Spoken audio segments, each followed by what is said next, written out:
So me and my husband are in a huge fight right now. Oh, how original. Someone airing their dirty laundry on social media. He actually left, and he said he's going to stay gone until I get my act together. So I'm going to tell you what happened, okay? Okay. He works like 70 hours a week, okay? And I asked him if we can go out to eat. We went out to eat yesterday, and I asked him again if we can go out to eat again. He said that this can't be something we do on a routine basis. And I'm just like, why not? Well, I can think of multiple very good reasons why a person shouldn't make going out to eat on a regular basis a thing. But let's hear what they have to say. Why not? When you have the money to do it, and you make all that money, why can't we do that? And he says, because we're supposed to be saving. That's a reasonable response, and it sounds like they have their priorities where they should be. We're supposed to save? What are we investing in? Why are we saving in the first place? Well, there is this thing called the future, and a lot of individuals believe in putting money aside in case they need it, or, heaven forbid, saving up so they can actually retire someday. First of all, what I'm not going to do is sit here and allow someone to tell me what my money, that's my money too, because we're married. I'm not going to allow someone to tell me what my money is going to go towards. Well, it definitely sounds like someone should, because at least one person in that relationship is responsible enough not to think of just the here and now. And if he's going to keep it up, then he don't have to come back. Right. So if they keep being responsible and forward-thinking, then someone doesn't want them around. Interview 1. This man's biggest mistake was marrying this ticking time bomb. Gentlemen, never ignore red flags or warning signs. I can assure you, this isn't the first time she behaved like a spoiled, self-centered adult child. Interview 2. These are their 3 favorite phrases. Number 1, male loneliness epidemic. Women think this is the funniest thing that they've ever heard. Or they like to go, men aren't lonely enough. And I just reply to these comments now with, you sound like an incel. Number 2 is lavender marriage. Ladies, my gay friends are wonderful, but I think you should get to know them a little better. I really don't think you'd be happy married to one of these dudes. Number 3 is anything about tables. Women love phrases about tables, like, what do you bring to the table? Or, I am the entire table. Something about tables. I think women just yearn for the kitchen. I'm literally having a mental breakdown, but I kind of just had this epiphany that maybe these women didn't meet, like, Mr. Right or the perfect man that just fell from the sky one day. Like, yeah, maybe the guy, like, treats them well, like, treats them like a human. But I don't think these women actually, like, met, like, the most perfect man ever. I think a lot of women just accept and tolerate because it's tolerable. Like, every day we get on this app and we lose brain cells. Oh, you're crying and having a mental breakdown because you realize that people marry imperfect people? And if you marry somebody, you have to marry someone who's imperfect and not everything you ever wanted? Let me ask you a question, Bethany. Do you think you're everything he ever wanted? Do you think you can't have a smaller waist and a fatter?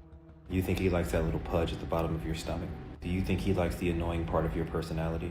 Do you think he likes to talk as much as you like to talk, or he just listens because he has to deal with an imperfect woman? And how do you think you would feel if you saw a man online crying about marrying an imperfect woman? Oh my God. Interview 2. The ironic thing is, even if this woman found her perfect man, he still wouldn't satisfy her. What's more, isn't it curious how she demands perfection from a man while being far from perfect herself?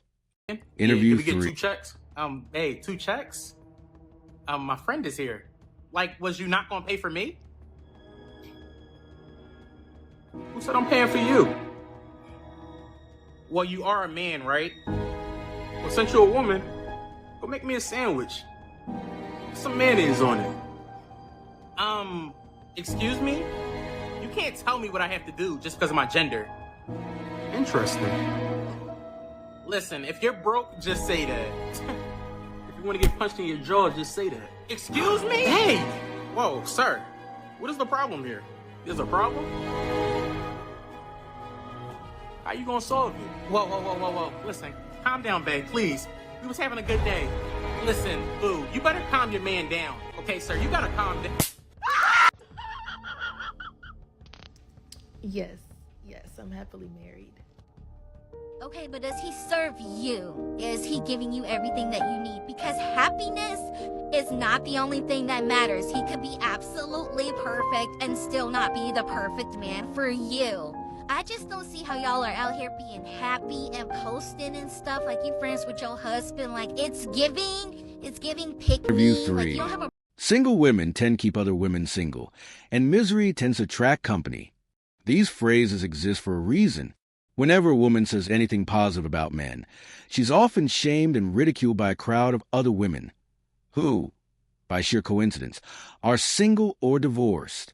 Her practice Interview husband 4. in front of her friends. So I showed her what practice divorce looks like. I'd been married to Haley for 3 years. Decent marriage, or so I thought. I made good money. She'd quit her job a year after we got married to figure out what she really wanted to do, and I'd been supporting both of us ever since. Last Friday, she had her girlfriends over for dinner like she did every month. I cooked, served them, then went to clean up. That's when I heard my name and tuned in. Honestly, girls, Anthony's just my practice husband until I find someone better. I literally froze with a plate in my hand. Her friend asked what she meant by practice husband, and Haley started explaining how I was good for now because I paid all her bills and did the cooking, but she wasn't planning to stay with me forever. Said I was fine for practice, but not husband material long term. The problem was, she couldn't leave me yet because I paid for everything. All three started laughing like it was the funniest thing ever. What hit me wasn't just what she said, it was how casually she said it. Like obvious accepted fact. She wasn't confessing some secret, just stating the situation like commenting on the weather. After her friends left, I waited an hour before confronting her. When I asked about the practice husband comment, she acted confused at first. When I spelled it out, her whole demeanor changed. Oh, that. Yeah, I said that. Do you have a problem? Just like that. No apology, no explanation. That weekend was the longest 48 hours of my life. Haley acted completely normal while I sat there thinking about how she'd basically admitted to using me as a financial safety net. Monday morning, I called in sick and went to my lawyer. Best decision I ever made was insisting on that prenup 3 years ago. Haley hadn't been happy about it, kept saying it showed I didn't trust her. Turns out my paranoia was justified. The prenup was straightforward. Anything I owned before marriage stayed mine. Anything I earned during marriage stayed mine unless she could prove financial contribution. Since she'd quit working and hadn't contributed financially in 2 years, she had no claim to the house, savings, or car. I spent the week quietly preparing, moved money from joint accounts, changed passwords, updated contact information. Haley never noticed because she never paid attention to finances anyway. I had divorce papers drawn up Thursday, then I waited for the perfect moment. Saturday morning, as soon as she left for brunch with her girlfriends, I called to cancel her credit cards and froze our joint checking account. 30 minutes to cut off the financial pipeline. Around 1:30, my phone started buzzing. First text asking me to call the bank because her card got declined. Then increasingly frantic messages as she realized she couldn't pay for anything. Half an hour later, she came storming in, yelling about how embarrassing it was when her cards got declined, how her friend had to pay for lunch. I was sitting on the couch with divorce papers in my lap and boxes beside me. When she stopped yelling, I told her real calm, "Yeah, I canceled the cards because you don't need them anymore." That's when she noticed the papers and boxes. I handed her the divorce papers and explained this was her graduation from practice marriage. The look on her face was worth every penny I'd spent on her. Pure shock, then panic, then desperate backtracking. She tried every approach, claiming it was a joke, apologizing, getting angry, making it my fault. But the damage was done. I'd heard exactly what she thought of our marriage. When she tried to argue she couldn't be kicked out because it was her house too, I showed her the prenup. You could see her face change as she realized how screwed she was. She'd signed away any claim to everything. I gave her 2 hours to pack and get out. She tried crying, tried arguing, tried one last desperate plea. I told her she should have Interview thought about 4. that before.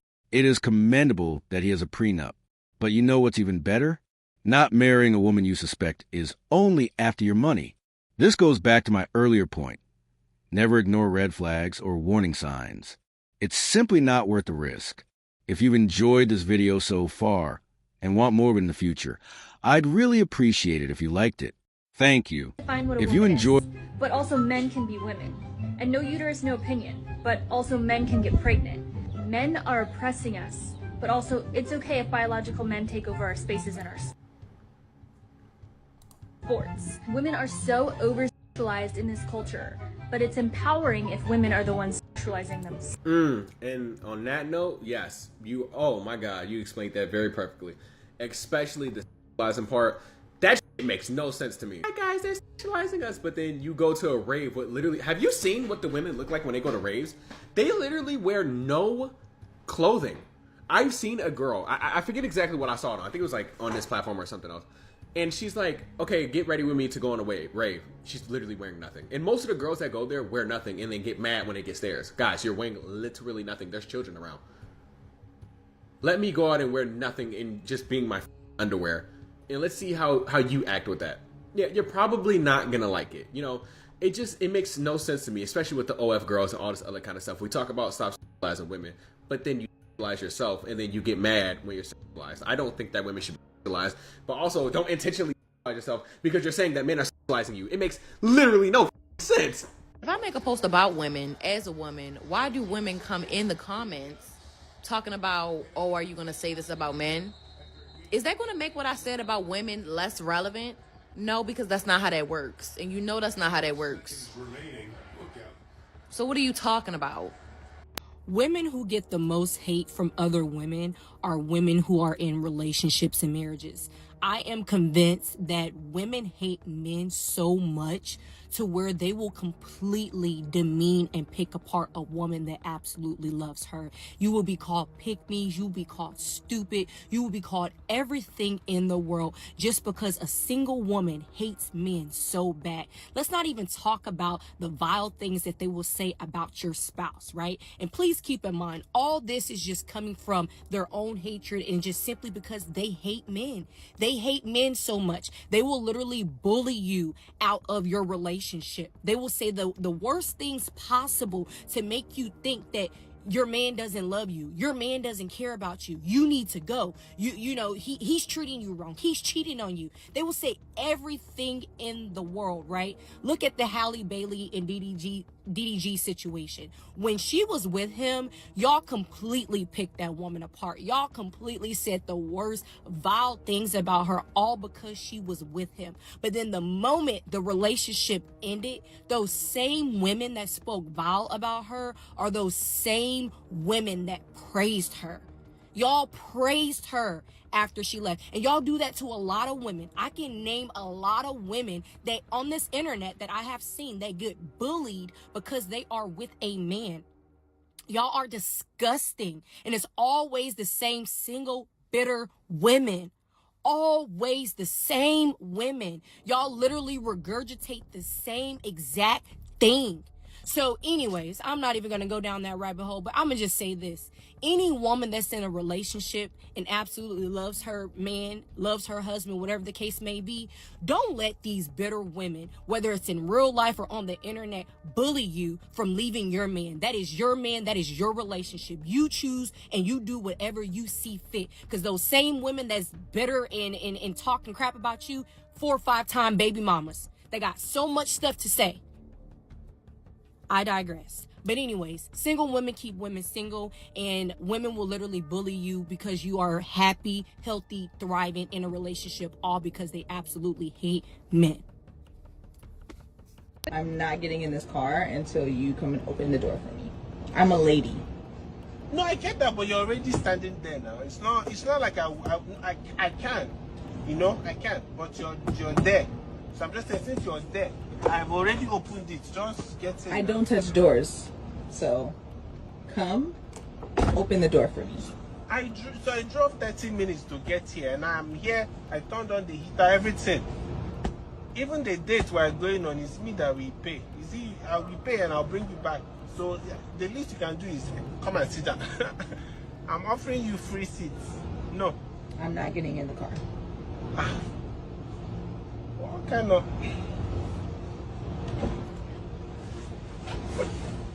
Thank you. This is not... This one is wahala. We've not even started. And you ever... Thank you for being a gentleman.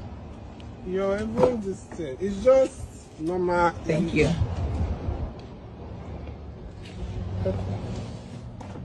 Why are you like I'm this, ready now. You know what? Don't worry. Come out. Are you serious? No, just come out because I don't think this. No, come. Just come out first. Are you serious right now? No, come. I want to show you something. Okay. I want to show you something. I'm very confused. How I drove to this place. I came to pick you up. You could have met me there. I will also pay for the date. This place we are going, minimum $200 that I will spend. And I have to beg you to get in the car. It's not like I can't open. All I was asking is that you just open the door. It's not that I can't open door. It's just that you already standing. I opened the door twice. Don't worry. You know, sometimes. Where are you going? Sometimes you just be avoiding problem. Where are you going? I'm getting in my car. I'm opening my door by myself. Are you serious? I just wanted to be a gentleman. No, don't worry. He's like, enjoy your night.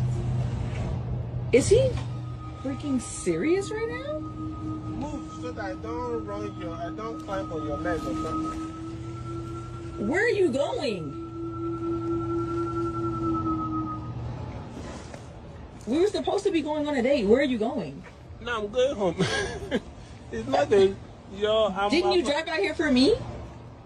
I thought I did, but clearly, let me just respect myself and go home. You know? Wow. You have to respect yourself. Wow.